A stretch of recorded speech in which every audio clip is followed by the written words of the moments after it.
Hello everyone, तो हाजिर हैं आपके सामने एक और बहुत ही प्यारी सी कहानी लेकर, जिसका नाम है भुलक्कड़ पापा। बड़ी ही हंसी की कहानी है, तो अंत तक जरूर देखें, तभी आप कहानी को अच्छे से समझ पाएंगे।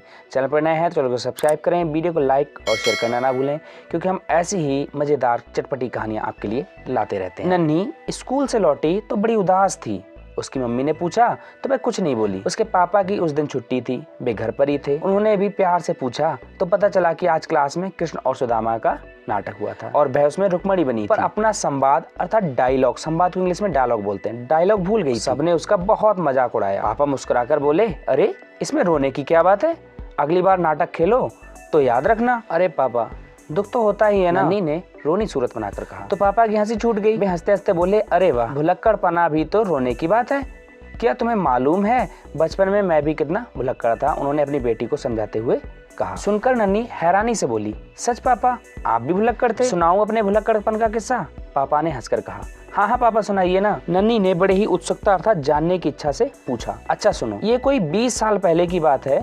तब मैं छोटा था, बहुत छोटा, तुमसे बस 1-2 साल बड़ा रहा होऊंगा। एक दिन मेरी माँ यानी तुम्हारी दादी ने मुझे दही लाने के लिए 10 रुपए दिए। घर में मेहमान आए हुए थे और उनके लिए दही की लस्सी बनानी थी। तब 10 रुपए में बहुत चीजें आ जाती थी। जब मैं चलने लगा तो बड़े भैया ने कहा, चंदर जरा जलेबी भी लेते आना। अब घर से निकलने वाला ही था कि पिताजी को कुछ याद आया और वे बोले, अगर केले अच्छे मिले तो 1 दर्जन केले लेते आना। और उन्होंने एक छोटा सा थैला मेरे हाथ में पकड़ा दिया। बच्चे की जिद पर उसके पिता उन्हें ये कहानी सुनाने लगे। तब तक दीदी भी बोल पड़ी, चंदर मुन्ना स्टेशनरी वाले से एक अच्छा सा पेन ले आना, मेरा पेन टूट गया है, मुझे होमवर्क करना है। घर से निकला तो मैं सोच रहा था कि इतनी सारी चीजें भला मुझे याद रहेंगी क्या। इससे पहले कि चीजें भूल जाऊं, दोहरा लेना ठीक समझा, परंतु एक छोटी सी कविता बना ली।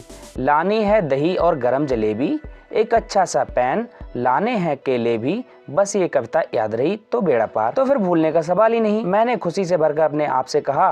फिर मजे में कविता की ये पंक्तियां दोहराता हुआ आगे बढ़ गया। बाजार आ चुका था। अभी मैं सीताराम हलवाई की दुकान की ओर बढ़ने ही वाला था कि देखा एक जगह भीड़ लगी है। मैंने उत्सुकता था जानने की इच्छा से देखा। भालू वाला भालू नचा रहा था और भालू नाच नाच कर ऐसे मजे के खेल दिखा रहा था कि क्या कहने।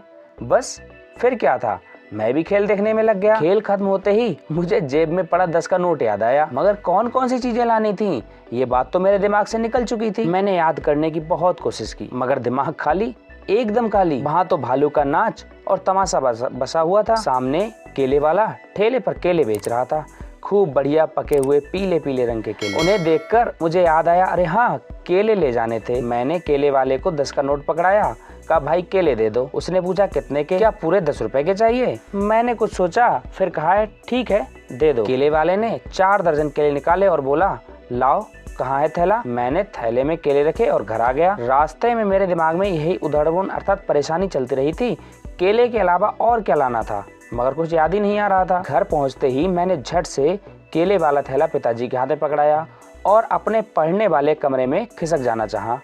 तब तक माँ आ गई और वे मुझसे बोली, दही कहाँ है चंदर? मेहमान तो बहुत देर के पहले ही चले गए, तुम कहाँ फंस गए थे? भैया ने मानो सूंघकर कहा, जलेबी तो कहीं नजर नहीं आ रही। और दीदी ने कहा, मुन्ना स्टेशनरी वाले से पेन ठीक मिल गया था ना, जरा दिखाओ तो। मैंने उस थैले की ओर इशारा किया जो पिताजी के हाथ में था। फिर सबसे पिंड छुड़ाकर मतलब पीछा छुड़ाकर सीधा अपने कमरे में आ गया और कमरा बंद कर लिया।